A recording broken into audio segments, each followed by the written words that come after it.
Allow me to reintroduce myself. My name is Ho. Turned back and forth. Oh! He broke his ankles. 1-1 from Tyson. Batista with a drive. Deep left field. No doubt about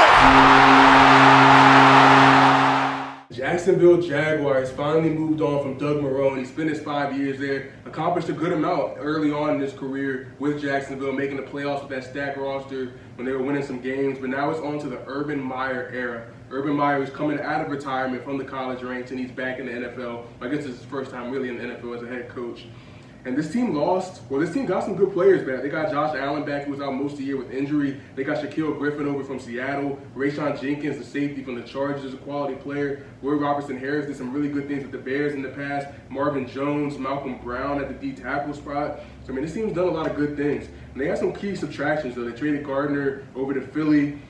They lost Keelan Cole, who's been the mainstay at receiver, did some really good things, made some really big plays for that team. Chris Conley, Doug Costin was a surprising cut. He was an undrafted free agent last year who started a lot of games for this team. But they got rid of him. They traded Joe Sherbert to Pittsburgh, and they traded Sidney Jones to, I believe it was Seattle, if I'm not mistaken. Yeah. So this team is done. I mean, Urban Meyer starting his own thing. He wants to put his team together, and he clearly did that in the draft, getting Trevor Lawrence and his main teammate, ETN, who obviously is out for the year due to a tragic injury. They got Tyson Campbell, the cornerback out of Georgia, more of a project corner, but can do a lot of good things and is very athletic. They got Walker Little, who didn't even play last year in college football, started out because of COVID. He's also a project at tackle. And they got Andre Cisco at safety out of Syracuse. I actually like Andre Cisco a lot. I think he can do a lot of things in the run game, yeah, and he has some very good ball skills. So Urban Meyer's got his team. Let's see what he can do in the future. Duval. Jacksonville Jaguars made a huge change this offseason with Urban Meyer coming out of retirement, surprisingly, staying in Florida where he had so much success in college.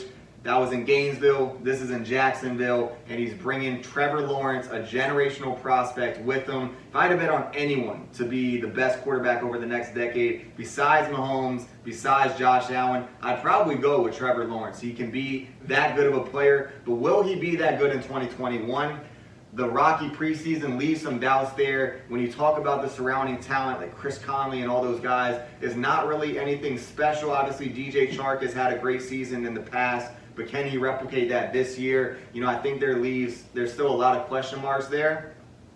But this season really isn't about wins and losses at the end of the year. Like, it's not going to make a difference in the trajectory of the franchise. What will make a difference is how Trevor Lawrence looks this year. The #1 overall pick, how he does in that system with Urban Meyer. So Jags fans, the three things you really got to pay attention to this year aren't about the wins on Sunday or feeling bad that your friends talking shit about beating you this year, because 2021 is just, it's a step in the right direction. But will it be in the right direction? That depends on if Trevor Lawrence does good this year, if Josh Allen, stud edge rusher, makes the next step, and how Urban Meyer looks on the sideline. That's the three things I think you got to look for, because their over-under in Vegas is 6.5, and it's really irrelevant at this point. Yeah, man. Trevor Lawrence, that's their guy.